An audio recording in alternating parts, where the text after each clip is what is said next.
Bore da. Gobeithio bod chi i gyd yn iawn bore yma. Mae'n hyfryd cael bod efo'n gilydd unwaith eto yn dydi addoli Duw fel un teulu yma Mangor. Croeso hefyd i'r rhai sydd yn edrych ac yn ymuno efo ni ar-lein. Cyn i ni gychwyn, jyst y cyhoeddiadau yn sydyn am yr wythnos sydd o'n blaen ni, felly o'n esgo Sul cyn y cyfarfod, a mi fydd yn esgo Sul wythnos nesa hefyd yn cychwyn am 10 munud i 10. Wedyn, da ni yma, y bore yma yn Ysgol y Garnedd, yn amlwg, da chi gyd yn gwybod hynna, jyst fel bod y pobl adre yn gwybod hefyd, yma croeso i bawb i ymuno efo ni yma yn yr ysgol am hanner awr wedi 10 mewn cyfarfodydd ni bob dydd Sul. Fyddwn ni'n cwrdd heno ar Zoom am 5 o'r gloch a Dafydd fydd yn harwain ni yn y cwrdd am 5. Wedyn yn ystod yr wythnos, cwrdd gweddi, nos Fercher am hanner awr wedi 7 eto ar Zoom. Wedyn wythnos yma mae cyffro a selar yn cychwyn, felly cofiwch am hwnna, cyffro am 6 o'r gloch, selar am hanner awr wedi 7 yn Ebenezer. Yma hwnna. A gweddiwch, plis, amdan hwnna hefyd. Yn cyffro, da ni'n cario ymlaen efo'r thema o bobl nath gyfarfod efo Iesu. Ac mae selar efo cyfarfod i drefnu nos Fawrth, dwi'n meddwl, felly sy'n dda i ni gofio amdanyn nhw nos Fawrth. A wedyn, Sul nesaf, mi fydd Griffith Davies yma yn pregethu yn bore. Chydig o bethau ychwanegol, so i aelodau'r eglwys, dylech chi fod wedi cael e-bost a mae yna bleidlais ynglyn â'r adeilad ac yn y blaen yn cael ei rannu o gwmpas heddiw. Felly, jyst i chi wneud yn siŵr bod gyda chi hynny a bod chi yn deall yn union beth sydd yn digwydd. Wedyn, yn ystod yr wythnos hefyd, fyddwn ni yn gyrru allan rhestr o ddyletswyddau o bethau, o jobsys gwahanol, da ni angen pobl i'w wneud. Ac felly fyddwn ni yn ddiolchgar. Da ni wedi trio rhannu'r jobsys am bethau bach, fel medrith gymaint o bobl a phosib efalle gymryd rhywbeth, cymryd cyfrifoldeb drost un o'r pethau ar y rhestr. Ac wedyn mi fydd yna galendyr hefyd yn cael i rannu allan. Os oes gennych chi rhywbeth ydych chi eisiau rhoi ar y calendar, please rhowch wybod i Sylvia. Ella bod yna ben blwydd arbennig, ella bod yna ben blwydd arbennig heddiw, bod rhywun yn cael ei pen blwydd heddiw yma. Mae mam yn cael ei pen blwydd heddiw, so dyna pam fi'n dweud hynny. Nid ar gyfer pen blwydd i pobl yr eglwys mae ond ar gyfer y gweithgaredd ac yn y blaen. Fel bod ni medru gweddio, hyd yn oed os da ni ddim yn gysylltiedig efo'r gweithgaredd, bod ni'n cael gweddio a cael gwybod beth sydd yn mynd ymlaen. A wedyn rhag rybydd hefyd, so cwrdd aelodau ar yr ail o Chwefror y fydd hwnna, ail o Chwefror. Fydd y bleidles wedi bod a mae yna nifer o bethau eraill.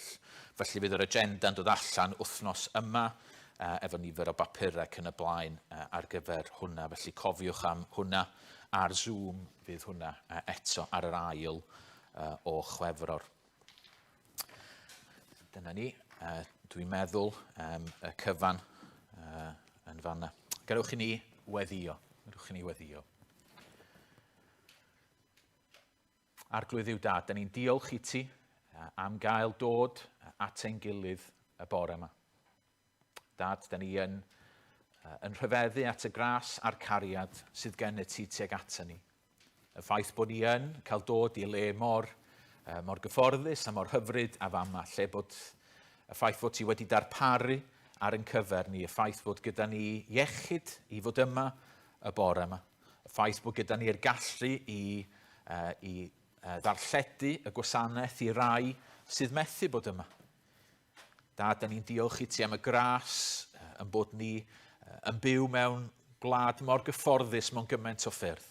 Bod gyda ni fwyd, dillad, cartrefi, gofal, iechyd, yr holl bethau yma. Ond o arglwydd yw Dad, yn fwy na dim, da ni'n diolch i ti am yr arglwydd Iesu Grist.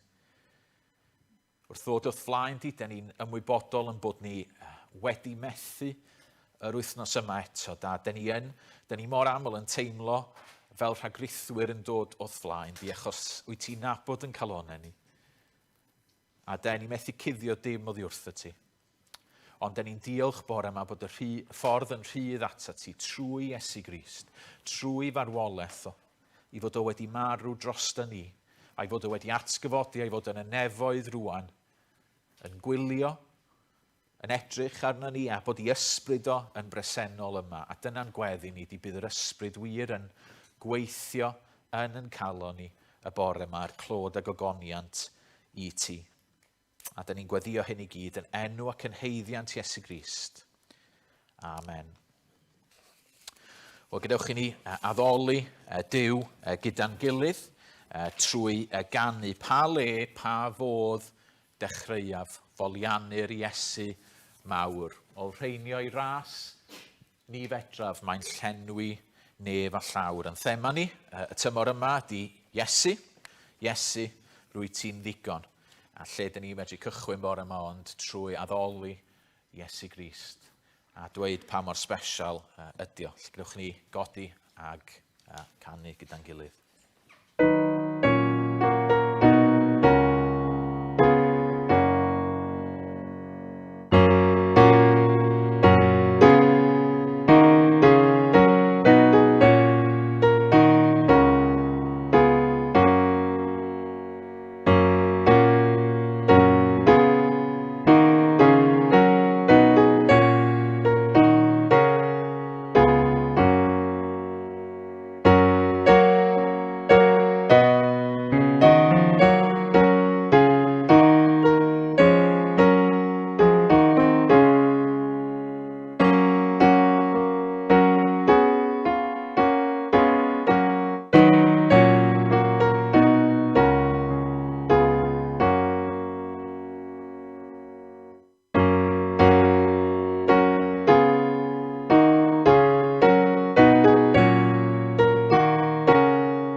Ni weddio.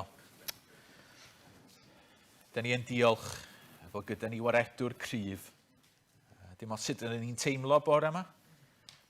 Da della bod ni'n teimlo'n wan, ond da ni'n diolch mae gwaredwr cryf sydd gyda ni. Arglwydd Iesu, da ni'n diolch dy fod ti'n gryf yn gryfach na unrhyw beth, ac unrhyw berson ac unrhyw nerth arall ar y ddeiar yma. A tu hwnt. Amen. Wel, blant, ydych chi am ddod ymlaen? Eistedd i lawr yma, ymlaen ni.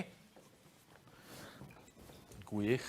Bob tro dwi'n gweld chi, dwi'n gweld rhyw jumper arbennig neu rhywbeth, a dwi'n meddwl, sy'n ni'n hoffi, sy'n nhw'n gwneud hynna'n yn seisi. Dwi wir yn hoffi yn ti bore yma aran.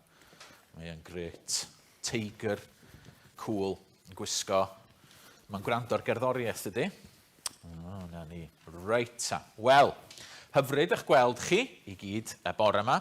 Rwan ta, ydych chi'n mynd i orfod wneud rhywbeth i mi. Ydych chi'n mynd i orfod gwisgo'ch capiau meddwl.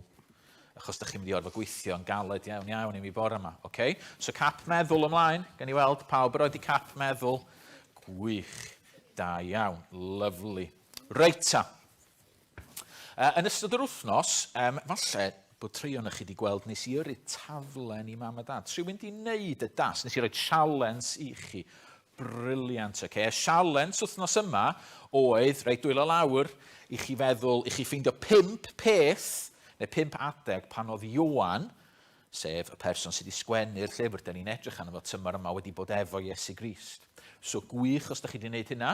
Os da chi wedi gwneud hynna, gwch chi ddod i ateb fi'n y diwedd, yma gen i wobr ar eich cyfer chi. A wedyn fory, fydd yna sialens newydd. Okay, so peidiwch poeni, os da chi wedi gwneud y sialens wythnos yma, fydd yna sialens newydd i chi, so fedrwch chi wneud wythnos nesaf a cael gwobr os da chi'n dod â fo i'r capel dy Sul wedyn. Reit. Beth ydy arwydd? Beth ydy arwydd? Ni'n dweud bod chi feddwl. Ie, cynna.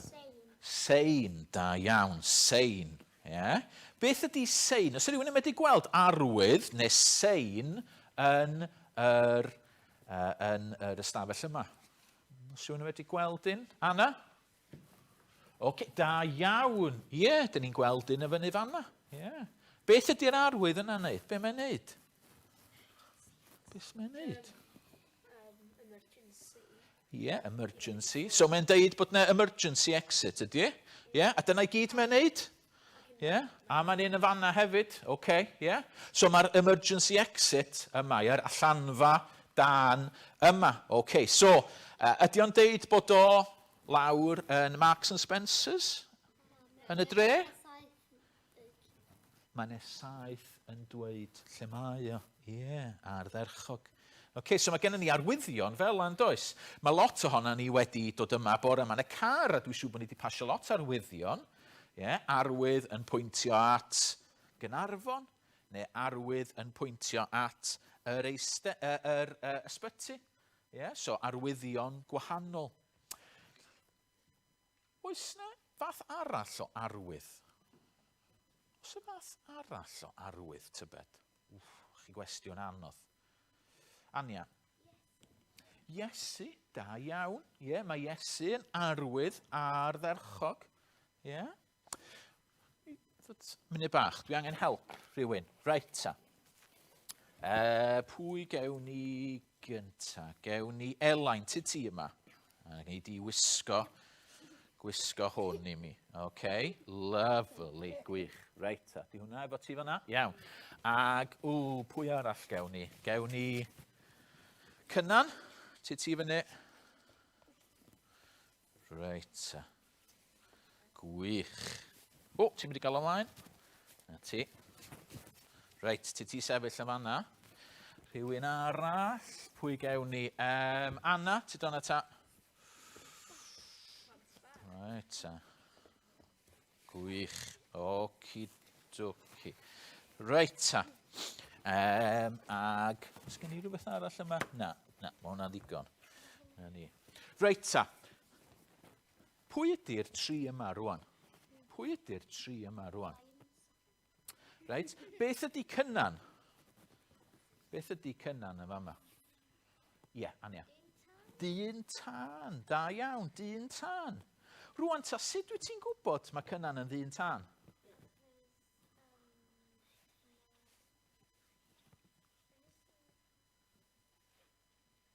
Ydy wedi deitha chi bod o'n ddyn tân?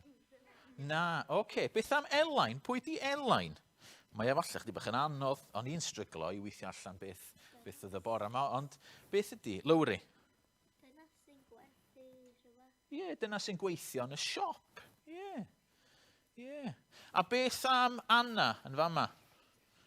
Beth ydy Anna? Daniel, beth ydy Anna, ti'n meddwl? Posmon, ie, gallu fod yn posmon. Neu, Dewi? Mae'n edrych fel, mae hwn yn edrych fel signa, fel, mae'n iwsio fama, fel, mae'n edrych beth yma. Yn iwsio yn fama, be, tu allan, fel ond y rhywun wrthos diwetha, tu allan, mewn goblin o got, so chi di methu, chi methu hi o gwbl yna, ie? Oce, felly rhywun efallai sydd yn dangos yn dangos y ffordd, neu efallai, Ben? Construction worker, ie, oce. Felly, sut ar y wyneb ddaear, ydych chi wedi medru gweithio hyn allan, heb iddyn nhw ddweud wrthych chi? Oes na arwydd arnyn nhw sydd yn dangos i ni beth ydyn nhw? Oes na arwydd aran? Nag oes? Wel, mae rai bod chi'n anhygol o glefar, felly. Mae yna aryn ti. Beth ydy dy arwydd di? Oce, ie, da ni'n medru gweld. Mae yna rei pethau fan'na, does? A mae'n deud fire and rescue. Mae be maen nhw'n wisgo yn arwydd, yn dydy? Mae be maen nhw'n wisgo yn arwydd. Pysa nhw'n, sy'n rhywun yn dod mewn rwan, di gwisgo fel dyn tân, fysa ni'n gwybod, dyn tân ydi o. Achos mae yna lot o bethau amdano fo sydd yn dweud fod o'n dyn tân. Be di rhai o'r pethau fysa fo'n medru wneud, be fysa cynnan yn medru wneud i ddangos i fod o'n dyn tân? Be fysa fo'n medru wneud? Aran?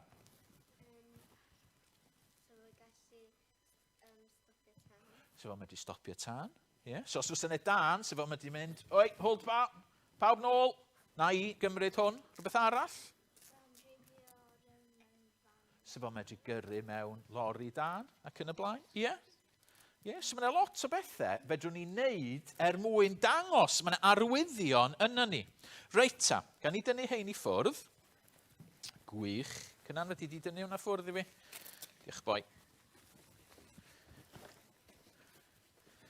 Iawn.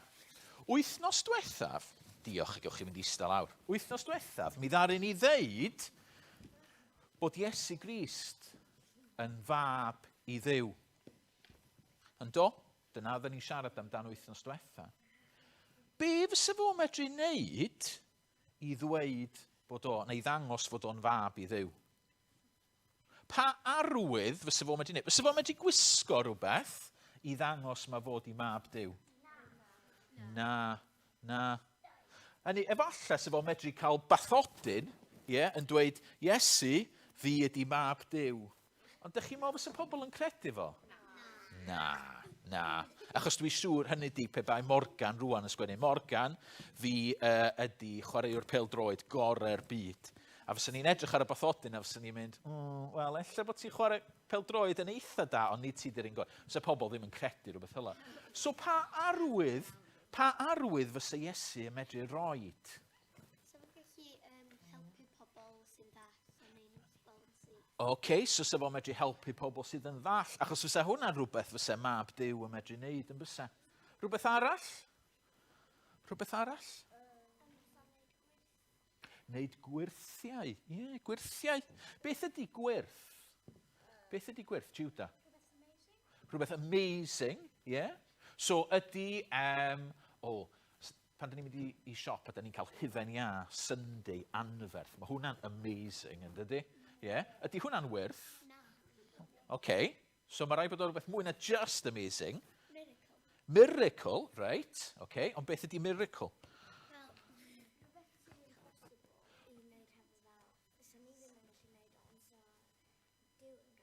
Ardderchog. Nathach chi glywed yna? Deud yna eto, wan, efo llais mawr, fel bod pawb yn clywed. Da iawn. Rhywbeth sydd yn impossible i ni wneud.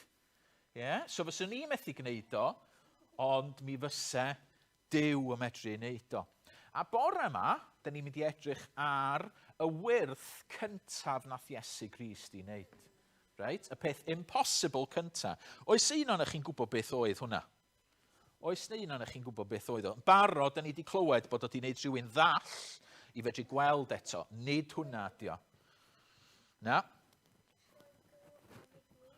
Ardderchog troi'r dŵr mewn yn win. Yeah? Daniel, wyt ti'n medru troi dŵr mewn i win? Na. Anna, wyt ti'n medru wneud o? Na. Sneb yn medru wneud o?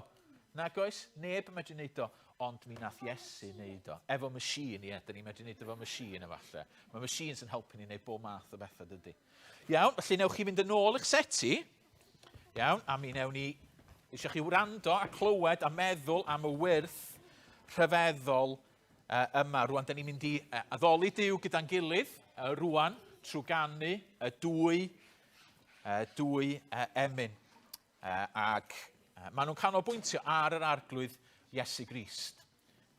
Iesu yw'r ior, ac wedyn diolch am y groes. So felly, da ni'n mynd i ganu'r ddwy fo'n gilydd, felly mae'n gyfle i ni drwy gan i ddod ac addoli Duw gyda'n gilydd. Ac ar ôl hynny, mae Gwyl yn mynd i ddod i weddio.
Diolch am dy ddwy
Diolch am y Grist a dywais ti, cariais di pechod ar ni ac ar i, cyfeddol i'w dynas. Diolch am dy gariad, diolch am dy ddwylo ni, yn dy waith ti, gofleiddiais fi, a ddadleuodd ti a ddynas. Teilwng i'w yr wy, ar y o'r seddfi, i ddigon nhw chwaraeon di, a'r holl goronau ti. Berchafed i gyd, Iesu gwir fab di, a hylig a nefoedd aeth i'r grws. Teilwng i'w yr wy, teilwng i'w yr wy.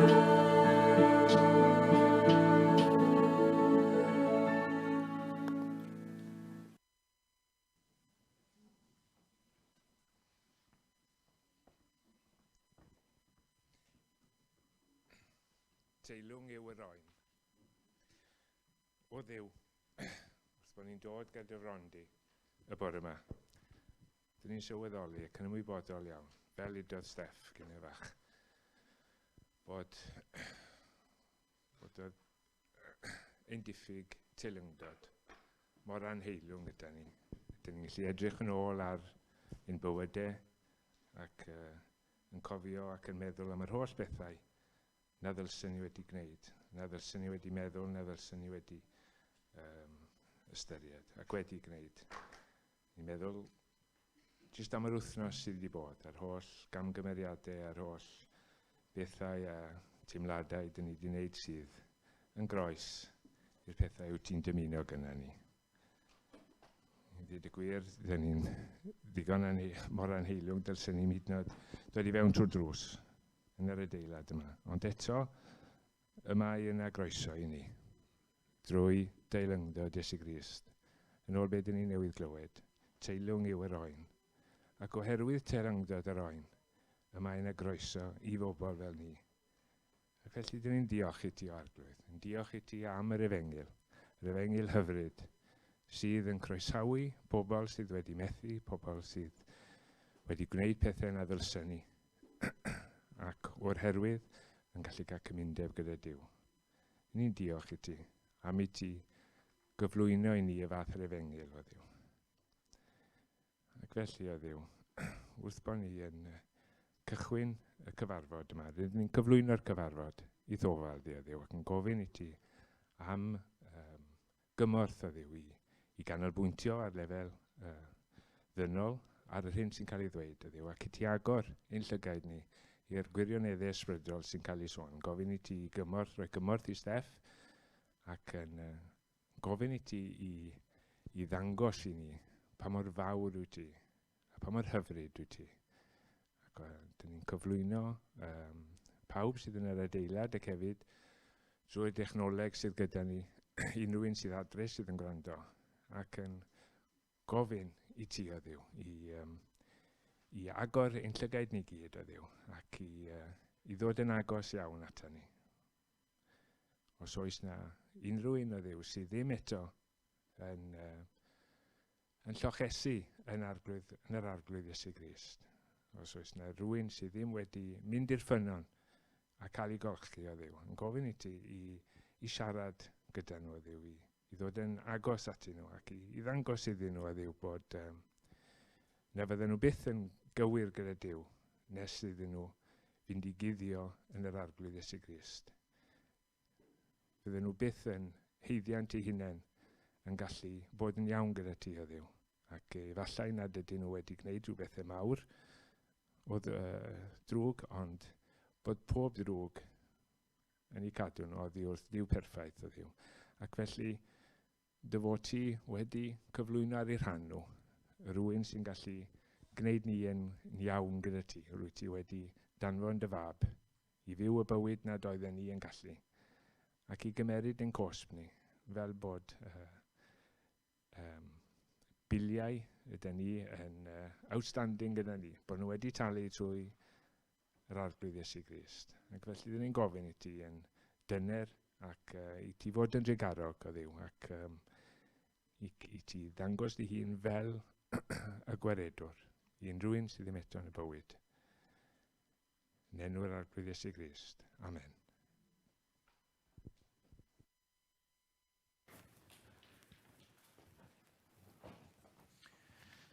Newn ni ganu rwan gweddi ar ei ddew. Agor yn llygyd fel oedd Gwyl yn dweud, agor yn llygyd wrth i ni ddod at y gair.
Darlleniad bore yma'n dod o Iowan penod 2, adnod 1-12.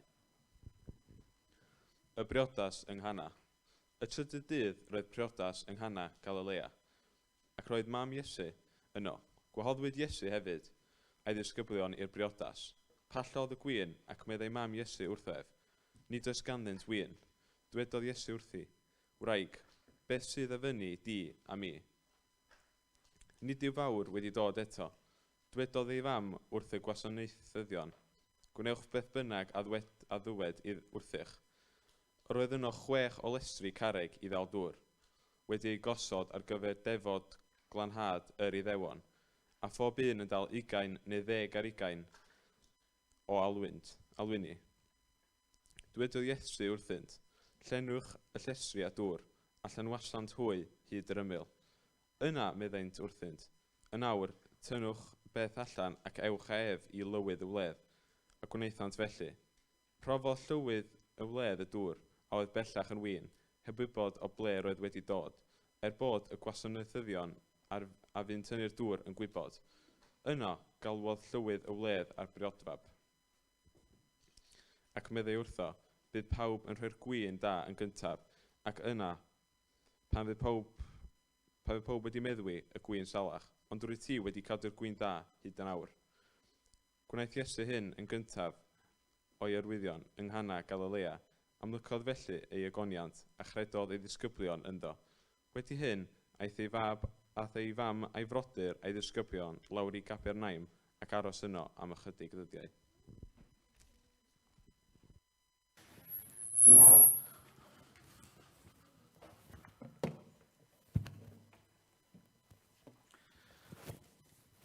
Gwych, diolch yn fawr iawn. Diolch Dyl.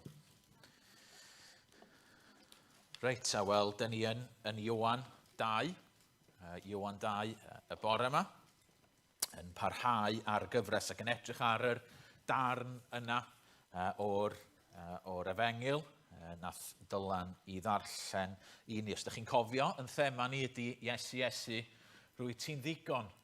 ond gyda marc cwestiwn, achos da ni methu just cymryd bod ni'n ymateb i Iesu yn y ffordd gywir, a da ni angen cwestiynu yn hunain, a da ni angen gofyn mewn ffordd i Ioan sy'n sgwennu hwn ac i Iesu, wel pam wyt ti yn ddigon? Ac wythnos diwetha mi ddarllenon ni yr cyflwyniad anhygoel yma.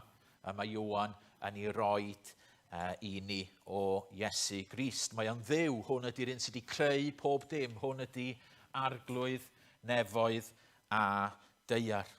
Mae o yn rhyfeddol. Ac yn ystod yr wythnos, mi ddaru ni ddarllen gyda'n gilydd Iesu'n galw rhai o'i ddisgyblion o. Erbyn penod 2, da ni'n meddwl bod 6 o ddisgyblion gan Iesu erbyn hyn, a mae Ioan siŵr o fod yn un ohonyn nhw. Ac mae Ioan yn disgrifio hyn allan be mae o'n weld ei hun. Ac da ni yn penod 1, oedd sôn hefyd, lot o sôn am Ioan fedyddiwr hefyd, ac y dystiolaeth yr oedd o yn ei roed am yr arglwydd Iesu Grist. A felly, da ni'n dod i benod, i'r ail benod. A mae'r ail benod yma yn rhan o adran newydd yn yr Efengil.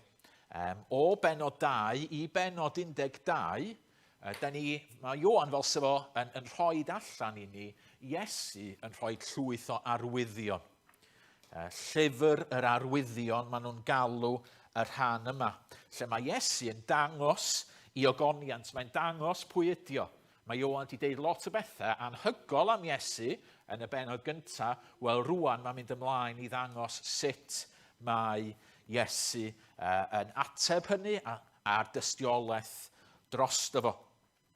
Ac felly mae'n dangos pwy ydi o a pam i fod o'n dod. A mae'n rhoi arwyddion. A nes i sôn wrth y plant yn gynt yn dod am yr arwyddion yma. Hynny ydi, dydi arwydd ddim just yn rhywbeth fel yna sydd ar y wal.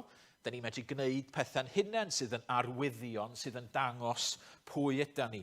A dyna beth mae Iesu yn ei wneud yn fanna. Ac os ydych chi'n darllen adnod 11, gwnaeth Iesu hyn y cyntaf o'i arwyddion yng Nghana Galileo. Amlygodd felly ei ogoniant a chredodd ei ddisgyblion ynddo. Felly, yn fama, da ni'n cael yr hanes, mae o'n troi y dŵr yn win. Ac mae'r arwydd mewn ffordd yn syml iawn. Ac mae beth mae o, pwynt mae o'n wneud yn glir iawn. Mae fo ydy mab Duw. Ni'n dweud wrth y plant, gwyrth ydy rhywbeth rhyfeddol, ydy rhywbeth anhygol all y person ddim i wneud. Ac yn fama, mae Ioan yn amlwg yn dweud, dyma i chi wyrth, dyma i chi rhywbeth rhyfeddol. Rwan, nid tric ydy hwn. Dwi'n gwybod, mae rhai yn chi blant yn gwybod dwi'n hoffi wneud triciau weithiau. A gwir, hynny ydy, trics ydy just ffordd o wneud rhywbeth arbennig fel bod chi alla ddim cweit yn gwybod beth sydd yn digwydd. Ond nid tric yn fama, mae Iesu'n wneud. Mae o'n troi y dŵr yn win. Ac mae Ioan yn ei gyflwyno fo fel dogfen hanesyddol, fel rhywbeth hanesyddol yn wir. Ac efallai yn fama, lle bod eisiau dweud, mae lot o beth ni'n mynd i edrych arno fo a darllen dros yr wythnosau a'r misoedd nesaf yma. Mae Ioan yn ei cyflwyno nhw fel pethau hanesyddol. Mae nhw wedi digwydd. A does am lle fama i fynd mewn i'r peth, ond efallai bod yna rhywun yma neu rhywun, ella rhywch chi o'r plant, meddwl, wel, hold on, nath Iesu wneud hynna go iawn. Neu ai just stori ydi o. A'r gwir ydy, mae yna lot fawr iawn o brawf hanesyddol ac yn y blaen dros hyn. A felly, os ydych chi eisiau gwybod mwy, yna gyfynnwch. Gyfynnwch i ni, efallai gallwch chi ofyn i eirin sydd yn arbenigo ar hanes a fedrith o ddangos i chi. Neu mae yna lyfrau ar gael, neu mae yna ffilm ar hyn o bryd, Case for Christ, dwi'n meddwl sydd ar Netflix, sydd yn dangos sut nath ne ddyn oedd yn meddwl, wel, mae'r cyfan di wneud i fyny, diom allith o'n bod yn wir, a mae o'n ymchwilio, a mae o'n dod i'r casgliad. Felly, dyn ni'n gweld yn fama, fod Ioan yn dweud yn sicr, dyma wyrth. Dyma'r wyrth gyntaf, mae hwn yn anhygol. Gallai neb arall wneud hyn. Duw. Iesu ydy Duw. Ac i ryw raddau, gallai ni orffen fanna rwan, gallai ni eistedd lawr, gallai ni ganu yr emyn ola a mynd adref. Achos na dyna ydy'r pwynt mawr yma. Ond eto, dwi'n meddwl fysa ni'n colli rhywbeth jyst o wneud hynny. Oherwydd mae rhaid i ni feddwl efallai chydig bach mwy am yr arwydd yma. Beth sy'n am yr arwydd yma? Beth, neu pam nath Ioan sôn am hwn? Dydy Matthew, Mark a Luke ddim yn sôn am yr arwydd yma. Pam bod Ioan wedi defnyddio a wedi dewis hwn? Ac efallai'n bwysicach, pam bod Iesu wedi penderfynu gwneud y wyrth yma fel yr un cyntaf i lansio, os hoffech chi, i'w weinidogaeth. Dyn ni'n gwybod pan dyn ni isio lansio rhywbeth newydd, dyn ni'n meddwl, wel, sut dyn ni'n mynd i lansio fo, dyn ni'n mynd i gael seremoni, dyn ni'n mynd i gael cacen, dyn ni'n mynd i... Wel, pam bod Iesu wedi penderfynu cychwyn i'w weinidogaeth fel yma, efo'r wyrth yma? Be mae'r wyrth yn dweud wrthon ni? A felly, be dyn ni'n mynd i wneud ydy jyst cerdded trwy'r stori gyda'n gilydd y bore yma. Achos be dyn ni'n gweld ydy, mae ni jyst un arwydd mawr ydy o, mae yna lot o bethau bach. Rwan, dwi'n meddwl os ydych chi wedi gweld y lluniau yma, y lluniau sydd wedi cael ei wneud allan o lyniau llai. Rwan, os ydych chi wedi gweld heina weithiau ar y wal, yn rhywle, hynny, mae o'n lun mawr, ond pan ydych chi'n mynd yn agosach, mae wedi cael ei wneud allan o lwyth o lyniau llai. Yeah, a mae'n glefar iawn sut maen nhw'n llwyddo i wneud hyn. Wel, dyma i ryw raddau beth sgennym ni fama, di'r wyrth fawr, ond mae yna lot o bethau llai yn efo hefyd. Felly, os gennych chi'ch Beible, fydd o'n help anferth wrth i ni fynd trwy y darn. Ac yn gyntaf, oll, da ni'n cael yn syth arwydd. Mae Ioan fel sef o'n neud pwynt ar y trydydd dydd. Ar y trydydd dydd. Hynny ydy, doedd o ddim yn gyd-ddigwyddiad, a mae Ioan yn amlwg eisiau gwneud pwynt. Hynny, mae'n gwneud pwynt, wel, mae wedi digwydd go iawn, fedra i ddweud lle, ond yn syth, da ni'n gweld Ioan fel sef o'n pwyntio ymlaen at y wyrth olaf a'r wyrth mwyaf rhyfeddol o gwnaeth Iesu ar y ddeiar, sef dod nôl yn fyw. Ar y trydydd dydd. A felly mae Ioan yn amlwg yn rhoi rhyw hint bach i ni'n syth, hei, mae yna rhywbeth yn cychwyn yn fama, a mae'n mynd i orffen yn hyd yn oed mwy spectacular. A felly, da ni'n cario ymlaen, a da ni'n gweld mae Iesu a'i ddisgyblion, Ioan yn un ohonyn nhw'n cael gwahoddiad i briodas. A mae cael gwahoddiad i briodas wastad yn rhywbeth rhyfeddol. Oedd Elin ac Eli draw wythnos yma, efo ni'n cael paned, ac oedden nhw'n dweud save the date. Mae yna briodas yn mynd i fod. Ac oedden ni'n edrych ymlaen ac yn meddwl beth oedden ni'n mynd i wisgo, ac yn cael joc, achos mi fydd Eli siŵr o fod yn gwisgo kilt. Ac oedden ni'n meddwl, beth allwn ni wisgo kilt. Ond adeg yma, yn hanes adeg pan oedd Ioan yn sgwennu, oedd priodas yn hyd yn oed mwy arbennig. Oedden nhw'n parhau am ddyddiau. Yn aml, oedd y gymuned i gyd yn rhan ohono fo. Oedd yna bartis mawr ac yn y blaen. Oedd priodas yn beth special. A mae Iesu'n amlwg yn cael gwahoddiad i'r priodas yma. A mae Mair i famo yna hefyd. Felly, siŵr o fod, oedd o yn briodas rhywun oedd yn perthyn i Iesu. Ac yn perthyn i Mair. Da ni'n cael hint eitha clir o hynny, bod Mair siŵr o fod rhywbeth fod yn rhan o drefnu y peth. Achos mae yna broblem yn codi wedyn, a mae Mair yn gwybod amdano fo, a mae lot o bobl eraill ddim. Felly oedd o'n wahoddiad i briodas rhywun oedd yn agos at Iesu Grist. Efallai cefnither neu cefnder neu rhywbeth fel yna. Da ni ddim yn siŵr. Ond beth sydd gennym ni ydy dau deulu yn dod at i gilydd. Dau berson yn dod at i gilydd i gael ei huno am byth. Priodas yn rhywbeth special. Ac eto'n fama, da ni'n cael arwydd arall. lle mae Iesu wneud ei werth cyntaf? Nid yn y deml, nid efo'r Phariseaid, nid efo'r bobl bwysig, ond yng nghanol parti. Yng nghanol pobl, yng nghanol priodas. Nid killjoy ydy Iesu Grist, nid rhywun falle parchus, ac da ni'n meddwl amdanyn nhw, dyn nhw'n misio dim byd. Oedd Iesu yng nghanol y parti. Oedd Iesu yng nghanol y peth. A mae'n dewis priodas fel y lle cyntaf i wneud i werth. Ac eto, da ni'n gwybod fod priodas yn y Beibl yn rhywbeth anhygol o bwysig, achos mae yn pwyntio ymlaen at yr adeg pan fydd Duw gyda'i bobl. Pan fydd Iesu, y priodfab, gyda'i eglwys. Ar ddechrau i weinidogaeth, mae Iesu fel sydd o'n deud, dwi'n neud yng ngwyrth cyntaf yn lle da ni'n dod â dau bobl at ei gilydd yn un. A dyna di'n waith i, dwi'n mynd i ddod â pobl at y fi. Dych chi'n teimlo'n bell o ddiwrth Iesu y bore yma? Lle bod chi'n teimlo bod o'n bell i ffwrdd, lle bod chi'n stryglo.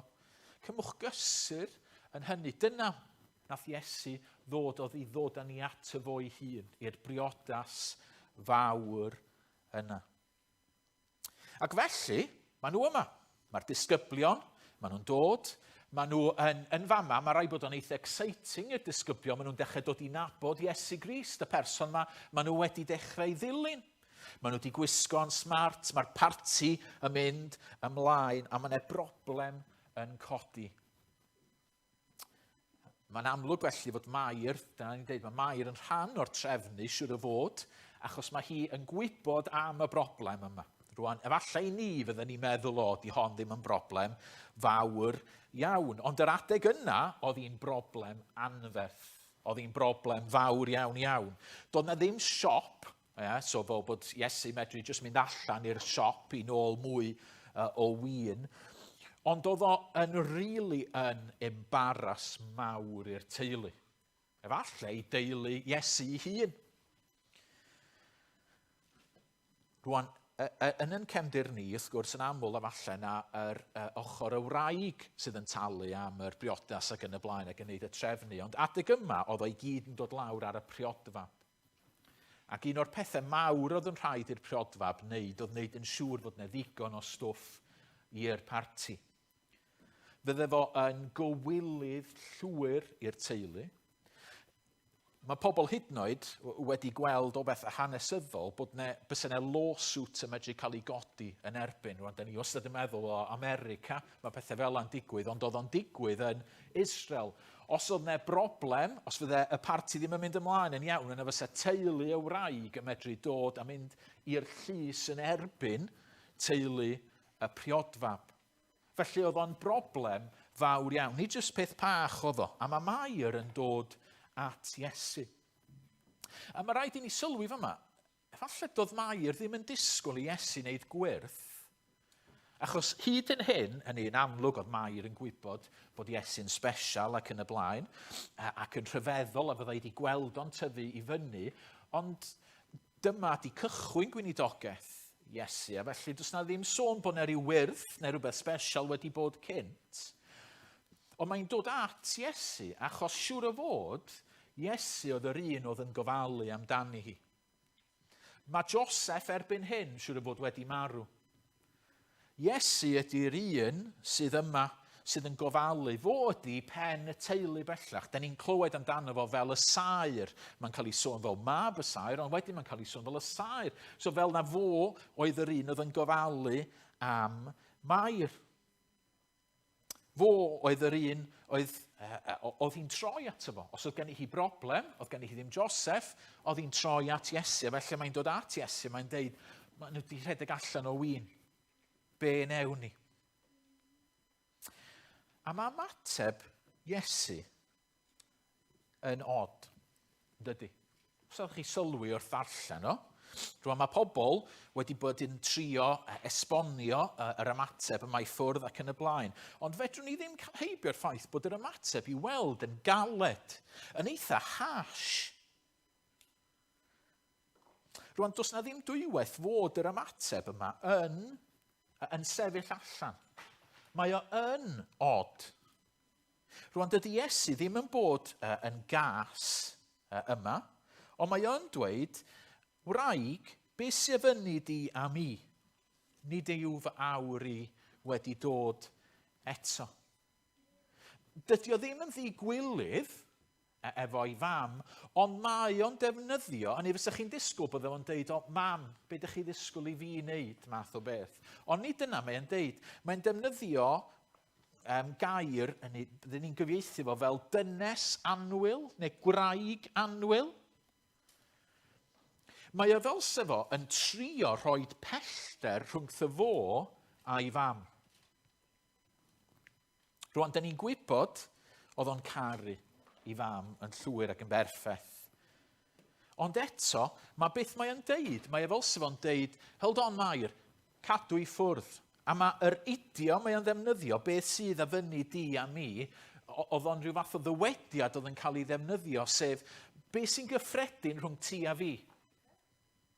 Felly, does na ddim cael heibio'r ffaith fod yna rhyw gerydd yma gan Iesu Grist i'w fam.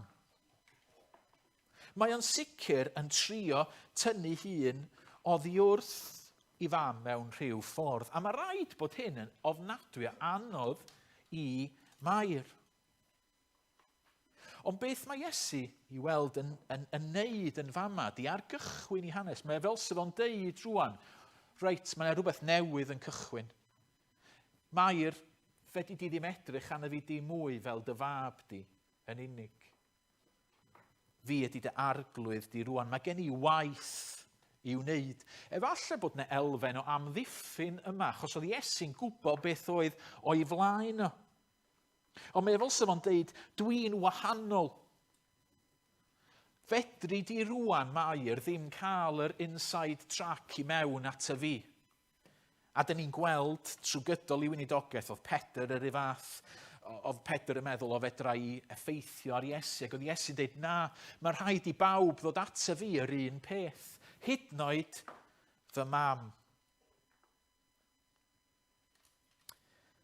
A dyn ni'n gweld pam y cerydd. A mae Iesu'n dweud, nid yw fy awr i wedi dod eto. A mi newn ni weld Iesu'n sôn lot am hyn. Mae'n sôn, nid yw fy awr i yn dod eto, tan ddiwedd pennod 12. Pan mae o'n sydyn yn dweud mae fy awr wedi dod. Ac ar ddiwedd pennod 12 mae Ioan yn newid. Ac dyn ni'n gweld mae Iesu ar y pwynt yna yn troi tuag at y groes.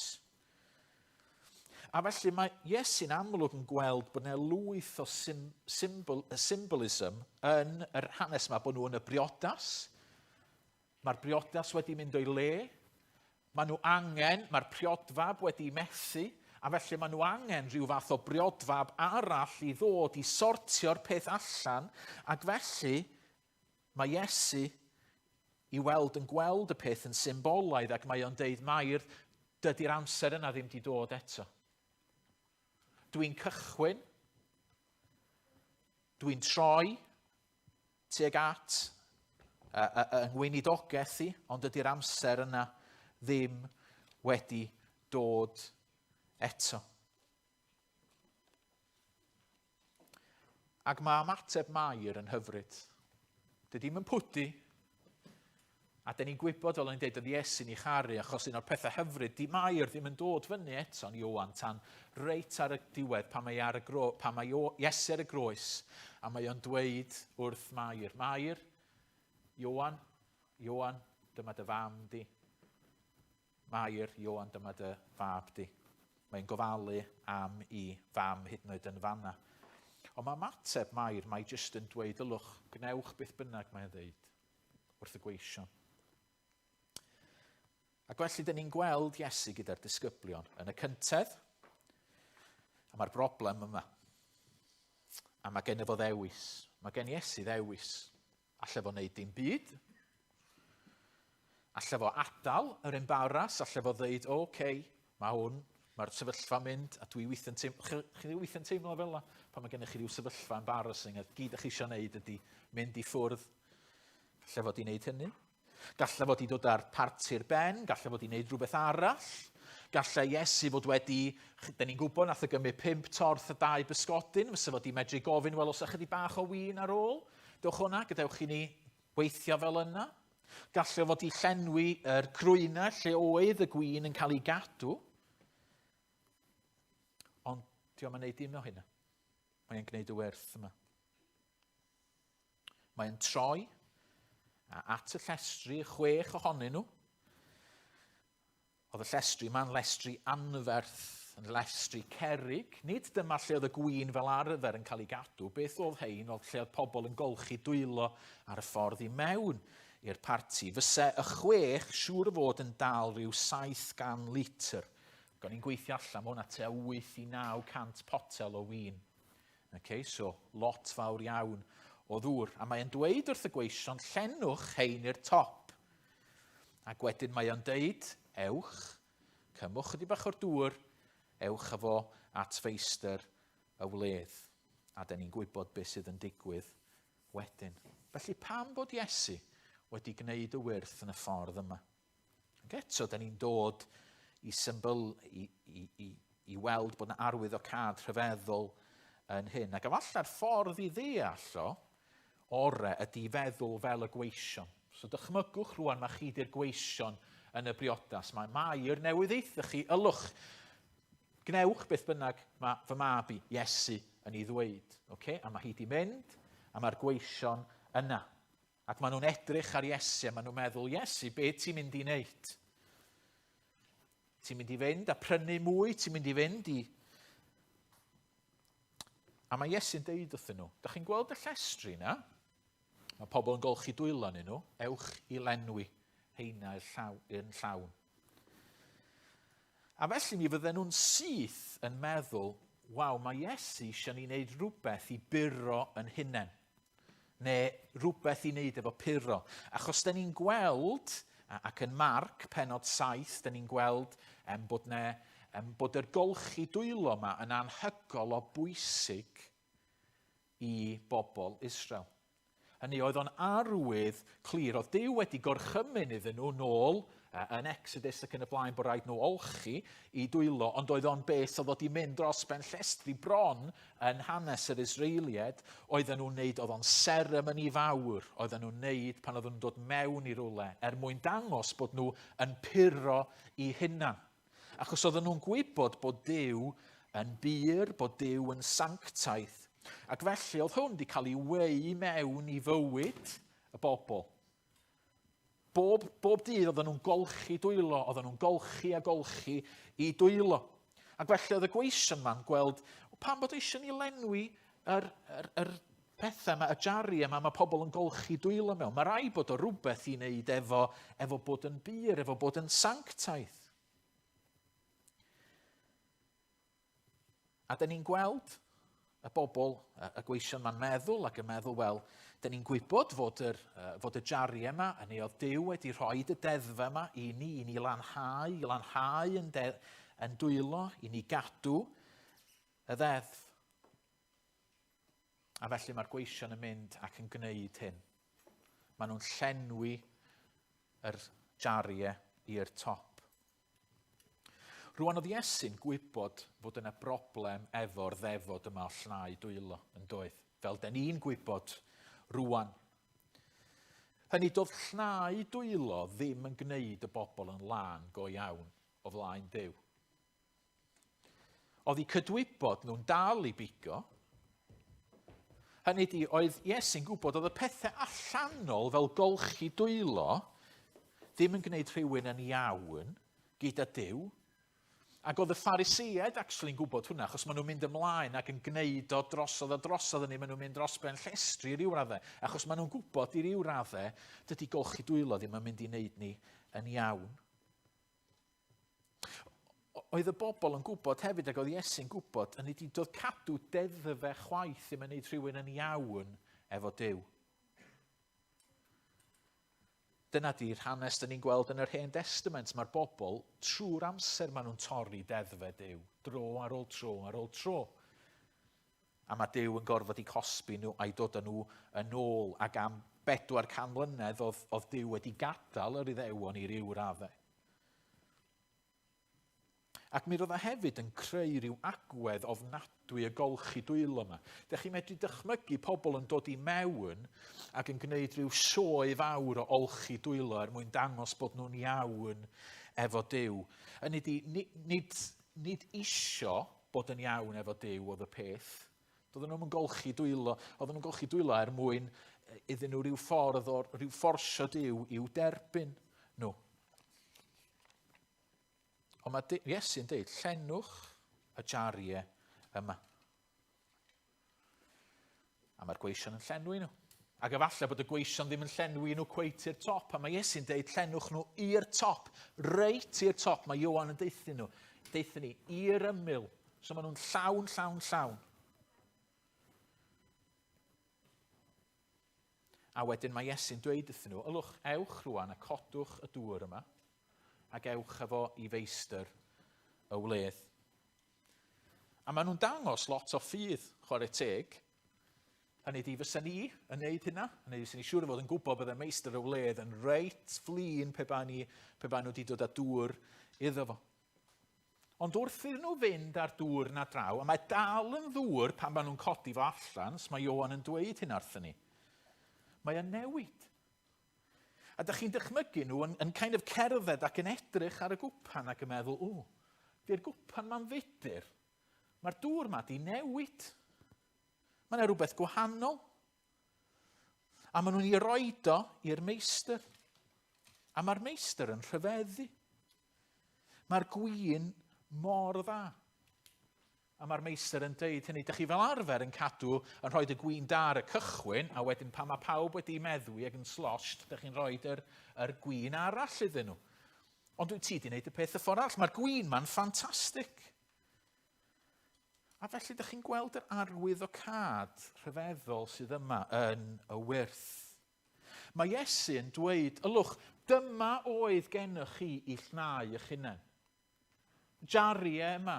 Y ffyrdd yma o wneud pethau. Ond dwi'n dod i wneud rhywbeth newydd. Mae'r hen ffordd o ddim yn gweithio, mae y drosodd efo.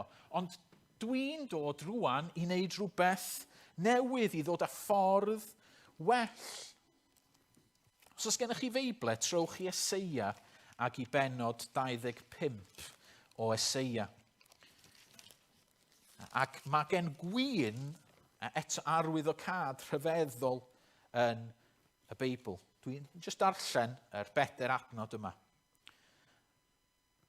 Mae Eseia yn edrych ymlaen ac yn edrych ymlaen i'r iachawdwriaeth. A dyma beth mae o'n deud. Ar y mynydd hwn bydd arglwydd y lluoedd yn paratoi gwledd o basgedigion i'r bobl i gyd.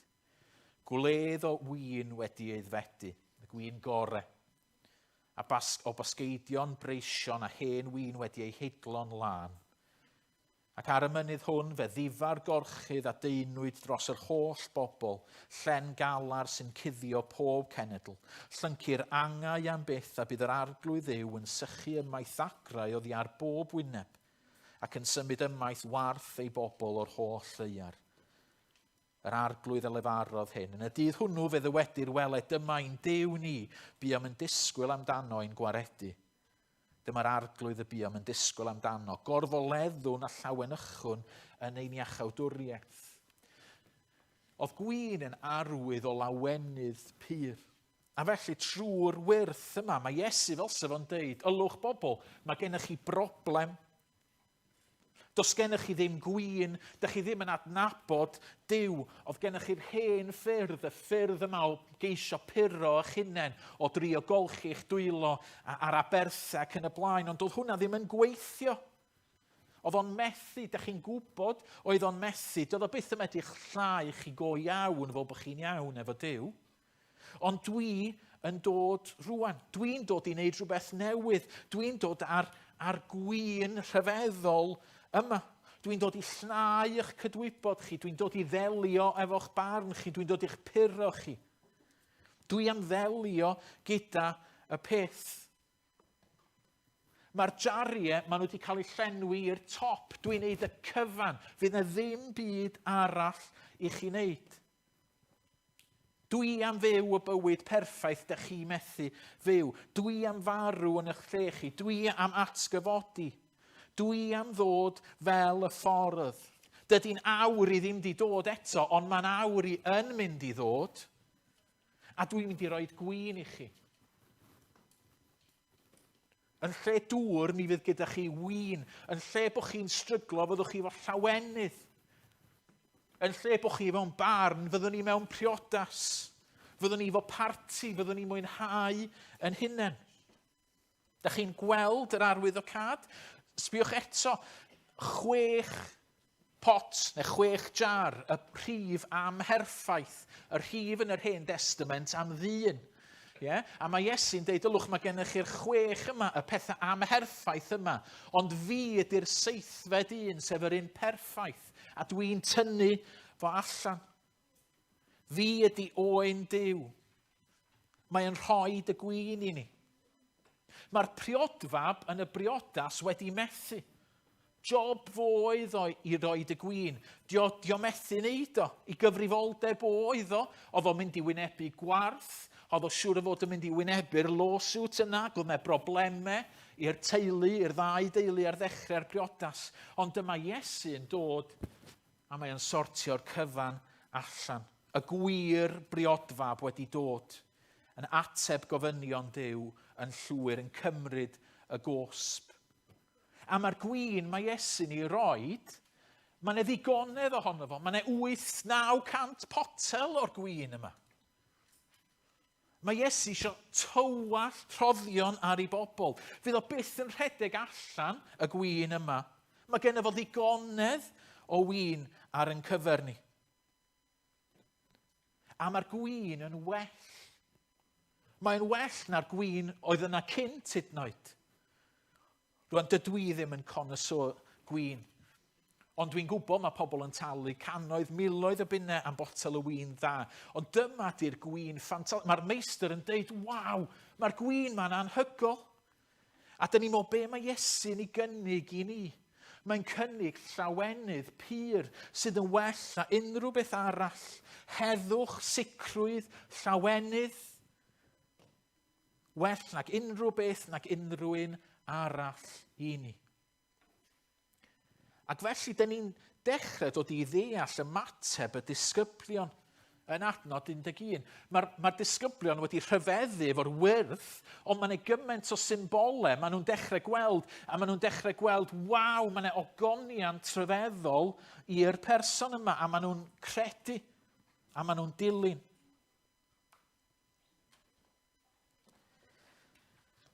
Felly wrth i ni orffen, dewch i ni feddwl be fedrwn ni ddysgu bore yma o hyn. Dewch i ni ddod ar peth yn bersonol. Falle bod chi'n gwrando ar hyn bore yma, a falle bod chi'n deall, falle bod chi wedi deall yn eich pen rwan, o ie, dwi'n gweld, mae'n symbolau, mae'n arwyddocad i beth mae Iesu yn ei wneud, ond na. Dwi'n mynd i ddilyn Iesu Grist. Dwi'n mynd i gredu hyn. Wel, os ydych chi fel yna bore yma, gai darllen eto adnod 11. Gwnaeth Iesu hyn y cyntaf o'i arwyddion yng Nghanan Galilea am lygodd felly i ogoniant. Mae Iesu fama yn dangos i chi i ogoniant. Mae e'n dangos i chi i fod o'n dduw.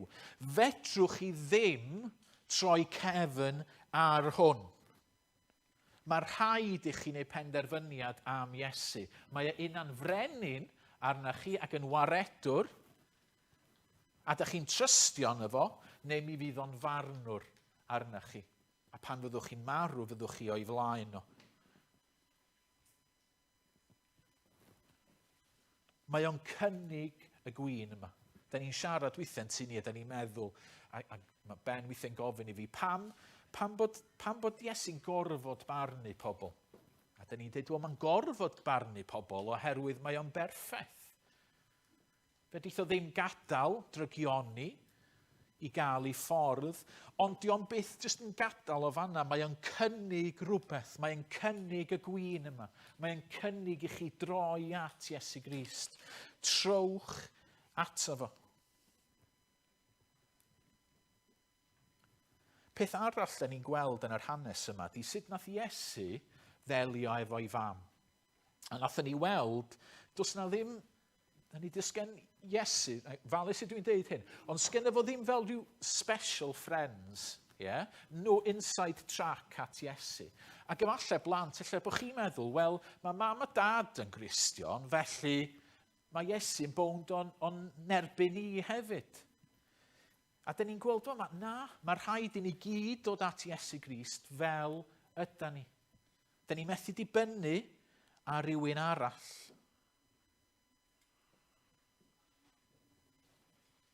Fel eglwys, mae gennym ni lot o broblemau. Be mae Mair yn neud yn yr hanes yma? Mae hi'n mynd, Iesu, mae gen i broblem, help. Ddim yn trio sortio allan i hun. Fydde hyn i gyd wir ddim wedi digwydd, ond i bai bod Mair wedi troi at Iesu a di deud, help, mae gen i broblem. Tybed ydy'r adeg yma yn bywyd ni eto yn atgoffa ni bod angen i ni droi at Iesu a dweud, help, mae gen i broblem. Ond y peth olaf, falle, di pan mae'n dod i'n bywyd ni, fel Cristnogion, ydyn ni'n profi y gwin yma mae Iesu yn ei roed. Ydyn ni'n profi y gwin. Oedd yn meddwl i'n mynd i adnod yn Eseia 55 ac adnod 2. Ni'n ddarllen o yn fama. Pam gwariwch arian am yr hyn nad yw'n fara, a llafurio am yr hyn nad yw'n digoni. Gwrandwch arnaf yn astyd a chewch fwyta'r hyn sy'n dda a mwynhau dan teithion. Gwybod lle bod ni'n cymysgu bwyd a gwyn y fama, ond ydych chi'n gweld y pwynt?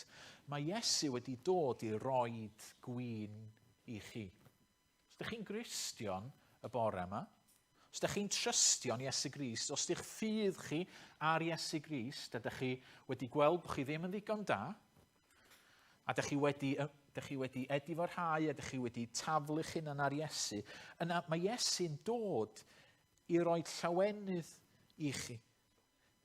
Mae o wedi delio efo'r peth. Mae'r 6 jar mawr yna, mae o wedi delio efo, mae di llenwi fo i'r top. Mae'r holl bechodau yna, alla sydd yn eich poeni chi, mae o wedi delio efo nhw'n llwyr, a mae o'n cynnig rhywbeth arbennig.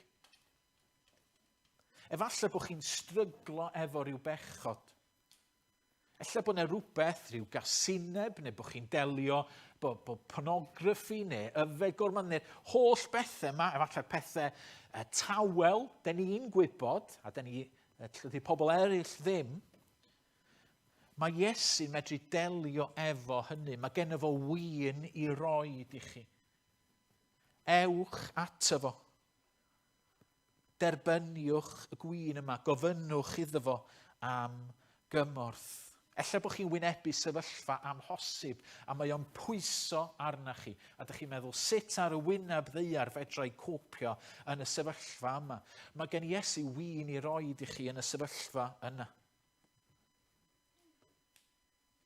Ydych chi yn profi'r gwin yma mae Iesu eisiau roed?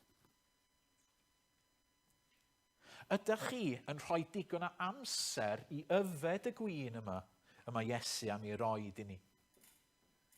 Neu ydych chi efallai, a finna, ydym ni'n rhoi gormod amser i bethau'r byd? Ydy gwaith yn rhy bwysig i ni? Ydy pethau eraill yn llenwi'n meddwl ni? Ydym ni'n gwylio gormod ar y teledu? Ydym ni ddim yn darllen digon ar ei air o? Achos mae rhaid i ni fod yn treulio amser gyda Iesu ac yn ei geisio fo mwyn profi y gwin yma. Ydych chi'n teimlo fod Crist yn bell? Mae Iesu eisiau rhoi gwin i chi. Y bore fyma. Dyma win, mae yna ddigonedd ohono fo. Hwn ydy'r gore.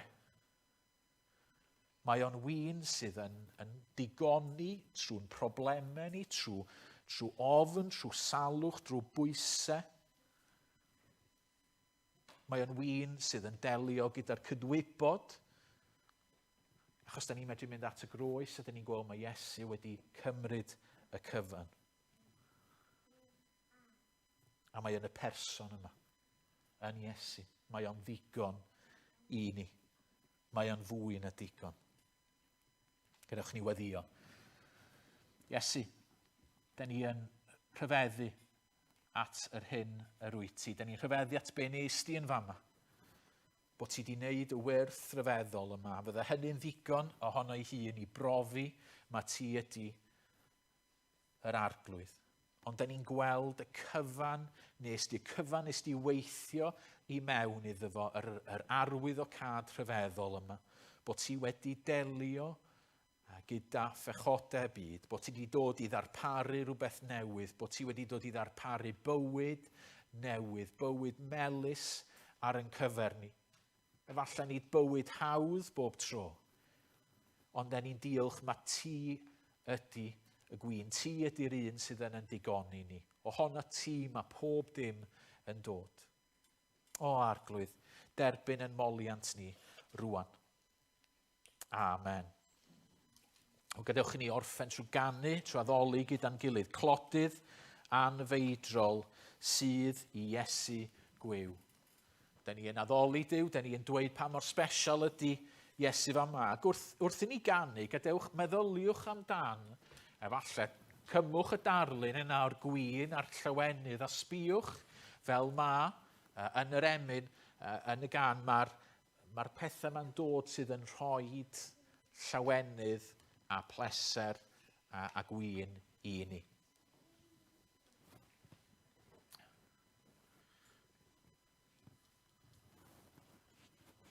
Dwi wedi switio hyn ffwrdd.